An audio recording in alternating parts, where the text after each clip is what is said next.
Drama ay rated PG. Patnubay at gabay ng magulang ay kailangan sa mga batang manonood.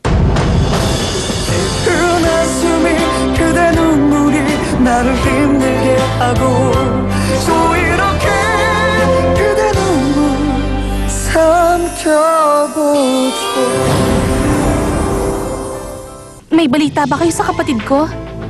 Ayos! Oo, sa ngayon, nandito siya sa amin. Ako ang nag-aalaga sa kanya. Pumunta ka ngayon dito para makita mo kung siya nga yun. Anong sabi mo? Sabihin mo na, magkano ba, ha? Pwede ba wag mo na akong paghintayin ng matagal?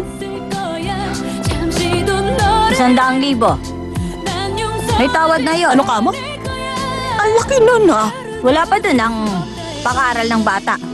Maraming gastos ang bata, kaya naman nilakihan ko na. Mama! Teka, sandali lang. Maribek! Ay, sandali. Bilisan niyo! Anong sabi mo? Ospital? Si Andrea? Pero ano nangyari sa anak ko? Leon! Leon!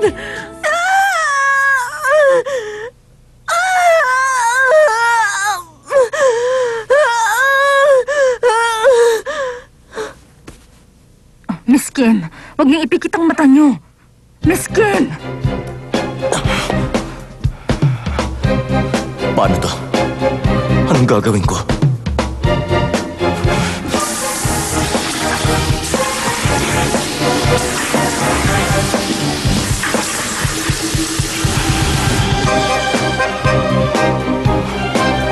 Marivic, huwag mo akong sisisihin.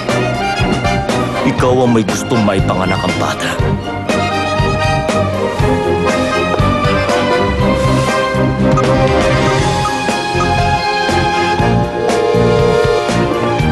Louie, kailangan humanap ka ng pagtataguan sa bata. Manganganak na si Marivic. Wala na tayong panahon. Bilisan mo. Pumunta ka dito para bantayan siya. Sa ospital. Bilisan mo ng kumilos. Papa. Nandito ka lang pala. Alam mo na ba nangyari? Po? Dinalaw ko na po dito yung kaibigan ko. Sira ulo ka ba? Pinatay mo ang cellphone mo at dinalaw mo pang kaibigan mo. Nag-aagaw buhay si Andrea. Ano? Ay, Doc! Ano? Kamusta yung bata? Nakaligtas ba yung apo ko? Ha? Doc, ano? Ligtas ba yung bata? Di ba? Sorry ho, ma'am. Bakit? Ay, Diyos ko! Hindi nakaligtas ang bata! Ay, nako! Bakit kasi siya nagpabaya? Siya ang may kasalanan ng lahat ng ito! Kawawa naman ang anak ko! Ano lagay ni Andrea? Nakaligtas po ba ang anak ko? Nakaligtas siya, kaya lang. Dok, umamin ka na. Ano ba yung hindi mo masabi sa amin? Ay, Diyos ko po! Diyos ko. Ito na, konti na lang.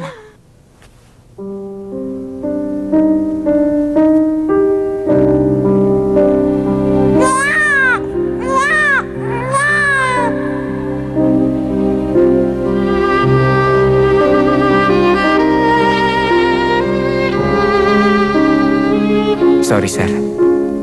Ginawa ko na ang lahat pero malaking pinsala ang dinulot ng pagka-stress niya. Hindi napigilan ng pagdurugo ng matres. Kaya kinailangan siyang operahan.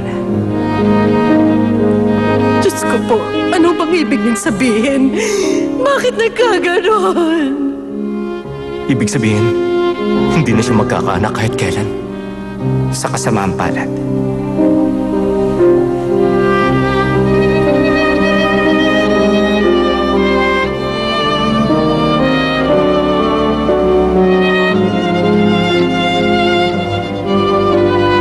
Congratulations, babae po ang anak niya. Bakit ba kailangan pang ipanganak ang bata? Kung hindi naman siya matitingnan ng walang kwenta niyang ama. Kawawa ang anak ko. Paano mo kaya palalakihin ang bata? Ha? Paano?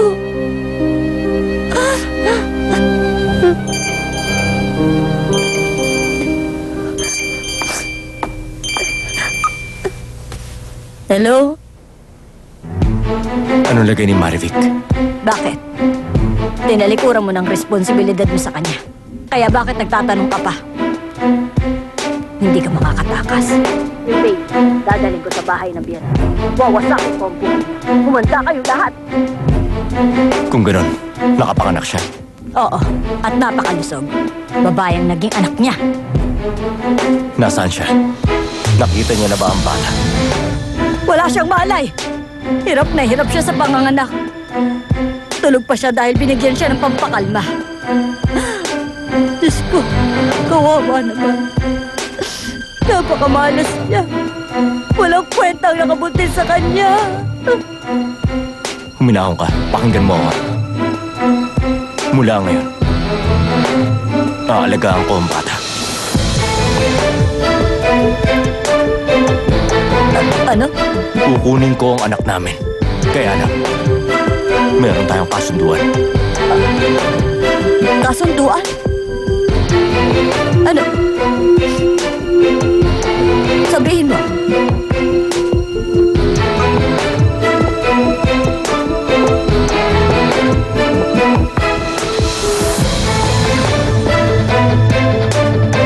Pag sinabi kong aalagaan ko ang bata, ibibigay sa akin ng mama ni Marivic.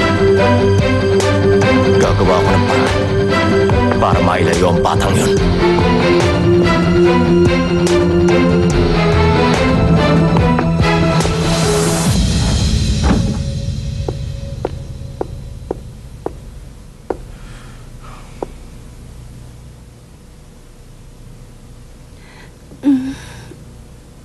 Anak, Andrea.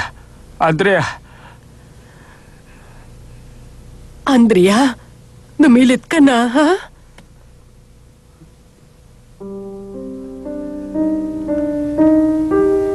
Andrea, Papa mo to. Nakikilala mo ba ako? Daddy, Magpahinga ka lang. Andrea, okay ka na ba? Aldwin. Si baby. Aldwin, yung baby natin, nakaligtas ba? Walang nangyari sa kanya. Andrea, Bakit kayo umiiyak? Si baby. Kumusta siya? Nakaligtas ang anak ko. Hindi ba, Mami? Daddy? Oo. Anak, wala nangyaring masama sa bata. Ligtas kayo. Teka. Bakit ang lulungkot niyo? Daddy? Natatakot ako. Bakit? Andrea, Andrea, anong gagawin natin ngayon, anak? Tama na. Minahon ka lang. Halika na. Tumayo ka na.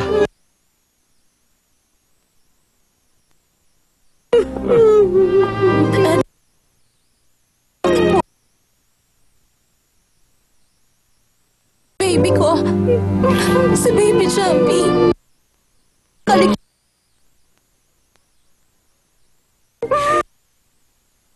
Tama na. Ano ba? Tama na. Huwag mong pansinin ang mami mo. Halika na, lumabas na tayo.